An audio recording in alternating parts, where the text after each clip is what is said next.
Hi everyone, Nick Zambo here, Citrix Virtualization SE, and I'm bringing you another three-part series.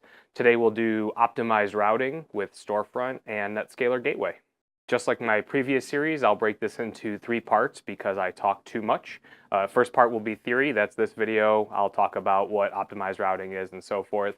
Second video will be an example video. I'll take one of the examples from today and bring that into a demonstration and a little bit of an overview of that particular scenario.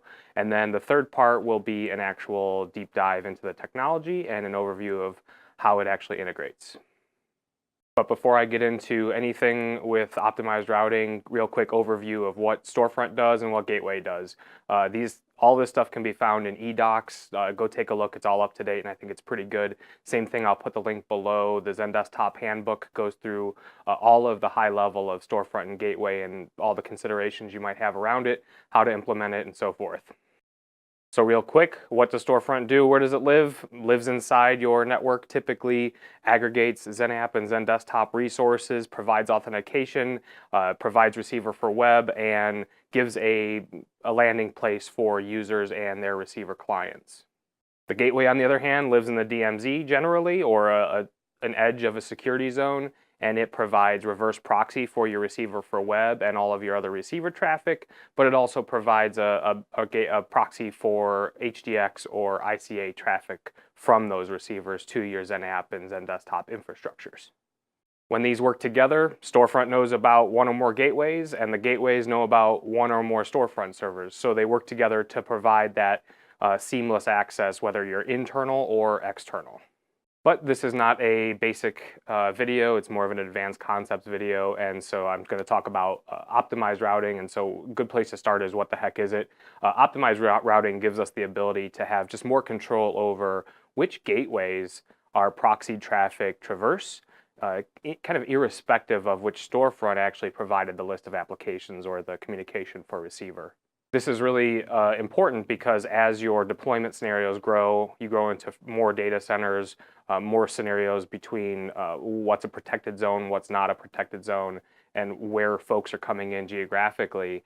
You may want to have connections come across specific gateways to get into security zones rather than have that follow whichever available storefront server that user hit. So for the purposes of this video today, I'm just going to cover three broad topics of when you might want to use optimized routing.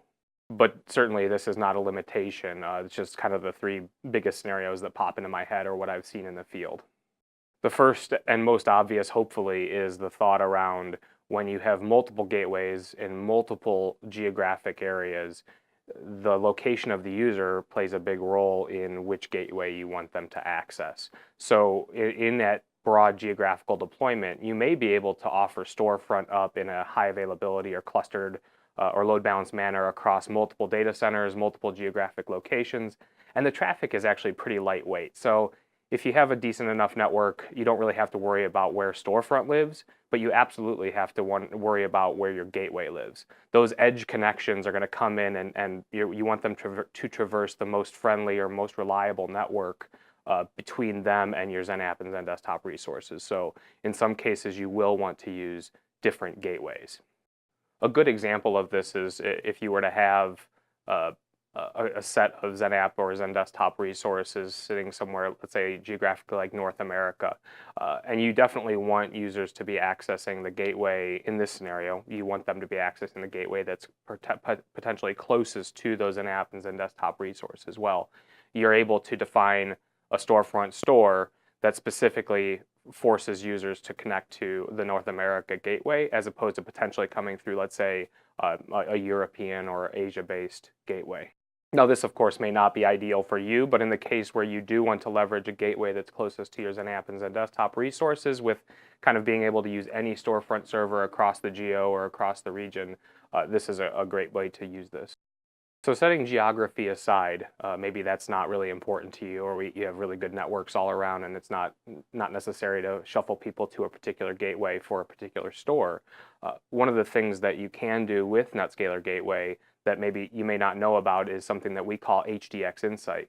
Now, HDX Insight provides analytics and performance information around the ICA protocol, the Citrix protocol that's traversing the gateway. Now, if you're not having folks use the gateway, you can't collect these metrics. So there's some cases where we'll want to force traffic through a Netscaler gateway, let's call it transparently, without the users having to log into necessarily a gateway, still leveraging the storefront for authentication and showing the user the application that they're trying to get to. But we still want to shuffle the actual ICA traffic over through the gateway. We could do this for a number of reasons. Maybe we want to audit, or maybe we just want to report on. Well, that HDX Insight data can be collected so long as that data is traversing the gateway. So another example would be to just force collection of HDX or ICA analytics through a gateway without having to force the users that way. And the third scenario, probably this will be the one that I'll do the second and third pieces of this video series on, is just a pure security implementation. The gateway in my mind is a security appliance, let's put it that way. It forces users to funnel through one security appliance when they're traversing one security zone to the next. A place I see this very frequently is PCI and non-PCI zones, or HIPAA, non-HIPAA zones, where we want to force and ensure that all traffic is coming through one location so that we can audit it, we can turn it off if we need to protect our data, whatever that might be. And so that would be kind of the third scenario, is where we want to ensure that all traffic to a particular store is traversing a secure gateway. An added bonus to this example is that if we want to protect the edge of our security realms, the gateway is a perfect tool to do that. But because beyond just proxying XenApp and XenDesktop resources, it's an entry point from one security zone to the next. So we can do RDP proxy, we can have a VPN page that just has a set of tools that might be relevant to that particular security zone. We can use it far beyond just pure Citrix, XenApp, and XenDesktop proxy. However, in the examples that I'm about to show and work with, it will really be around that, providing secure access through the gateway, but ensuring that it is traversing that gateway, even though we might be on the network and contacting Storefront. We're still going to kind of push that traffic through that way.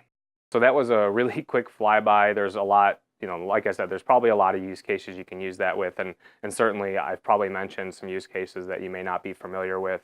Check out eDocs, check out the XenDesktop handbook, and as always, you can reach me at CitriteNick on Twitter, or nick.zambo@citrix.com for further clarification. Same thing with the comments below.